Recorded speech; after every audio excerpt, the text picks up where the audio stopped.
திருவாரூர் மாவட்டம் எரவாஞ்சேரி அருகே 10ஆம் வகுப்பு பள்ளி மாணவருடன் தலைமறைவாக இருந்த அங்கன்வாடி பெண் ஊழியரை போக்சோ சட்டத்தில் போலீசார் கைது செய்தனர்.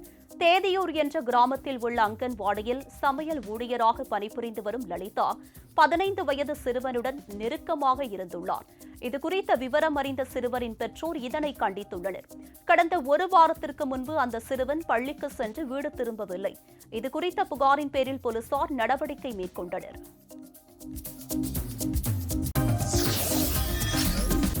திருப்பதியில் உள்ள லீலா மஹால் சந்திப்பு அருகே வேகமாக சென்று கொண்டிருந்த கார் ஒன்றின் முன்பு சக்கர டயர் வெடித்து விபத்து ஏற்பட்டது. இதன் காரணமாக டிரைவரின் கட்டுப்பாட்டை இழந்த கார் சாலை ஓரத்தில் நிறுத்தி வைக்கப்பட்டிருந்த மோட்டார் சைக்கிளின் மீது மோதி நின்றது.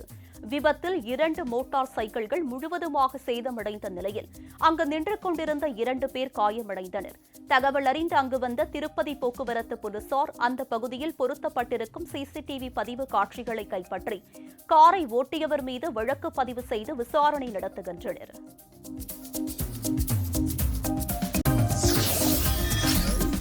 திண்டுக்கல் மாவட்டம் பழனியில் பெய்த கனமழை காரணமாக வீடுகளுக்குள் மழை நீருடன் கலந்து சாக்கடை நீர் புகுந்ததால் பொதுமக்கள் சாலை மறியலில் ஈடுபட்டனர். மேலும் மழைநீர் செல்ல வழியில்லாமல் சாக்கடைகள் நிறைந்து அப்பகுதியில் உள்ள வீடுகளுக்குள் தண்ணீர் புகுந்தது. இதனால் அப்பகுதி பெண்களும் குழந்தைகளும் பழனி தாராபுரம் சாலையில் திடீர் மறியலில் ஈடுபட்டனர். தகவல் அறிந்து விரைந்து வந்த பழனி நகர் போலீசார் மற்றும் நகராட்சி பொறியாளர் உள்ளிட்டோர் பொதுமக்களிடம் பேச்சுவார்த்தை நடத்தினர். இதையடுத்து போராட்டத்தில் ஈடுபட்ட பொதுமக்கள் அனைவரும் கலைந்து சென்றனர்.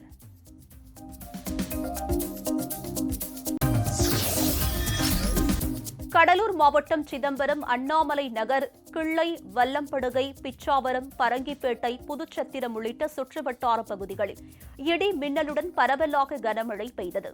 கடந்த 2 நாட்களாக மழை இல்லாமல் இருந்த நிலையில் சிதம்பரம் சுற்றுவட்டார பகுதிகளில் நேற்றிரவு மீண்டும் மழை பெய்தது பொதுமக்களை மகிழ்ச்சியில் ஆழ்த்தியது.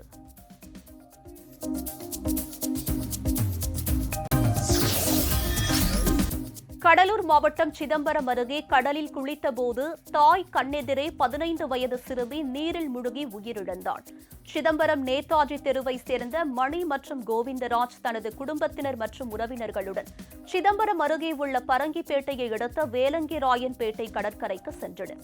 அங்கு கடலில் குளித்துக் கொண்டிருந்த போது மணி என்பவரது மகள் அனுஸ்ரீ, கோவிந்தராஜ் மகள் அக்ஷயா, குமார் என்பவரது மகள் ரீமா ஆகிய 3 பேரும் கடலில் முழுகினர். தகவல் அறிந்து வந்த தீயணைப்பு படையினர் உள்ளூர் வாசிகளின் உதவியுடன் 2 பெண்களை உயிருடன் மீட்ட நிலையில் அக்ஷயா என்ற சிறுமியை சடலமாக மீட்டனர்.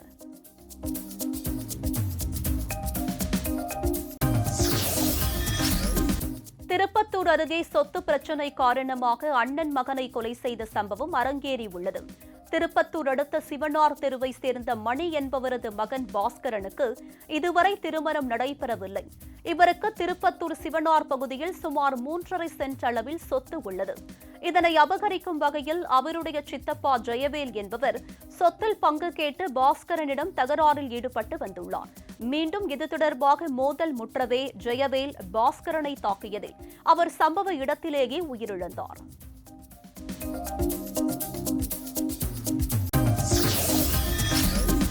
திருச்செந்தூர் சுப்பிரமணிய சுவாமி கோவில் கந்தசஷ்டி விழாவின் 2வது நாளான இன்று 108 மகாதேவ சன்னதியில் சுவாமி ஜெயேந்திரநாதர் எழுந்தருளினார். அறுபடை வீடுகளில் 2ஆம் படை வீடான திருச்செந்தூர் முருகன் கோவிலில் நடைபெறும் முக்கிய விழாக்களில் ஒன்றான கந்தசஷ்டி திருவிழா நேற்று காலை யாகசாலை பூஜையுடன் தொடங்கியது.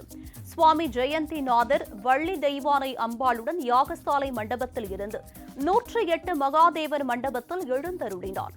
சுவாமிக்கு பால், சந்தனம் போன்ற 16 வகையான நறுமண திரவியங்களால் சிறப்பு அபிஷேகமும் ஆராதனையும் நடைபெற்றது.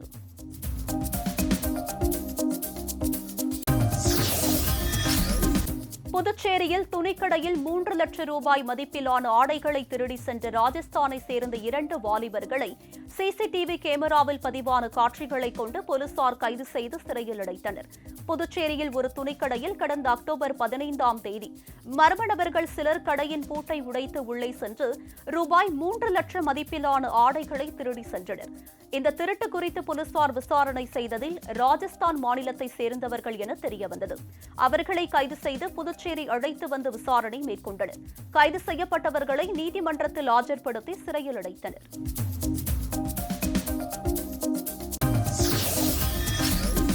திண்டுக்கல் மாவட்டம் பழனியை அடுத்த குதிரையாறு அணை முழு கொள்ளளவை எட்டியதால் அணையின் பாதுகாப்பு கருதி வினாடிக்கு 100 கனஅடி நீர் வெளியேற்றப்பட்டு வருகிறது.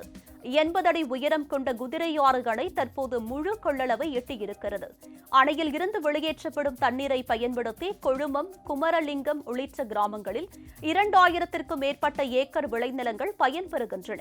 தற்போது அணைக்கு நீர்வரத்து 200 கனஅடியாக உள்ளது. தொடர்ந்து மழை பெய்தால் கூடுதல் தண்ணீர் அமராவதி ஆற்றில் வெளியேற்றப்படும் என பொதுப்பணித்துறை அதிகாரிகள் தெரிவித்துள்ளனர்.